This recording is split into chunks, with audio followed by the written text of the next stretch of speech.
Di pertengahan kelas 2, Oni, Boni, dan Udin sudah menjadi teman layaknya saudara kandung. Mereka bertiga bukan hanya sekadar menjadi teman. Bahkan jika salah satu dari mereka mengalami masalah, mereka selalu saling membantu satu sama lain. Hingga nama mereka pun dikenal sebagai trio paling kompak di kelas. Udin yang awalnya dikenal sebagai sosok pendiam, dingin, dan pemalu, perlahan mulai berubah sejak akrab dengan Oni dan Boni. Ia yang biasanya hanya diam, kini mulai terdengar suaranya. Bahkan tak jarang ikut tertawa bersama teman-teman. Keakraban itu membuat teman-teman sekelas mereka pun mulai mengenal Udin lebih dalam. Namun, di balik perubahan sifatnya yang mulai terbuka, Udin tetap dikenal sebagai siswa yang sering tidur di kelas saat jam istirahat. Alasannya sederhana, namun penuh makna. Udin memiliki target pribadi yang ia simpan rapat-rapat. Ia ingin membuat motor modifikasi impiannya. Karena itu, ia lebih memilih tidur di kelas saat istirahat daripada jajan demi menghemat uang saku. Meskipun berasal dari keluarga yang berkecukupan, Udin enggan meminta uang kepada orang tuanya. Sejak kecil, ia diajari untuk berusaha terlebih dahulu sebelum meminta bantuan. Dan nilai itu ia pegang teguh hingga kini.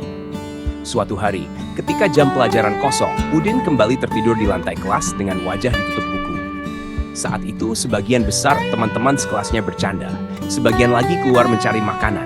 Bahkan ada yang memilih bolos, termasuk Oni dan Boni. Melihat Udin yang sedang tidur pulas, teman-temannya yang jahil mulai mengerumuninya.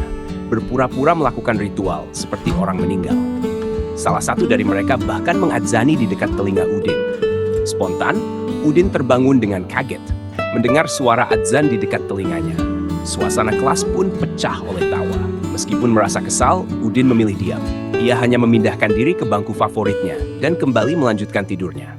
Ia memang dikenal pendiam dan tidak mudah terpancing emosi.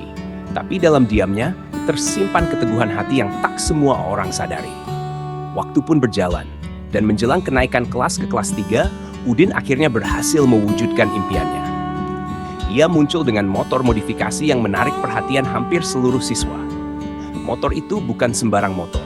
Bagi banyak siswa, itu adalah motor impian. Mereka yang sebelumnya meremehkan Udin karena kebiasaannya tidur di kelas, kini heran dan kagum. Ternyata, di balik diam dan sikap pasifnya, Udin mampu mewujudkan keinginan besarnya sendiri, tanpa meminta bantuan orang tua. Meski uang yang ditabung berasal dari orang tuanya, usahanya menahan diri dan konsisten menyimpan uang tidak bisa dianggap remeh. Setelah impiannya tercapai, Udin mulai berubah. Ia tidak lagi tidur saat istirahat atau jam kosong.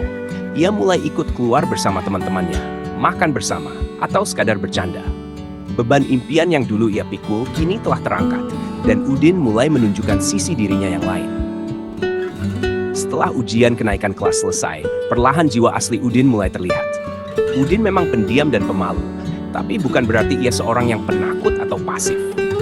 Di kelas 3, Udin justru berubah menjadi siswa yang mulai mencoba berbagai hal baru, termasuk kenakalan yang umum terjadi di kalangan remaja. Ia mulai bolos, merokok, bahkan beberapa kali terlibat dalam perkelahian di sekolah. Di SMK, hal seperti ini mungkin sudah bukan hal yang asing. Namun, bagi teman-teman sekelas Udin, perubahan ini sungguh mengejutkan.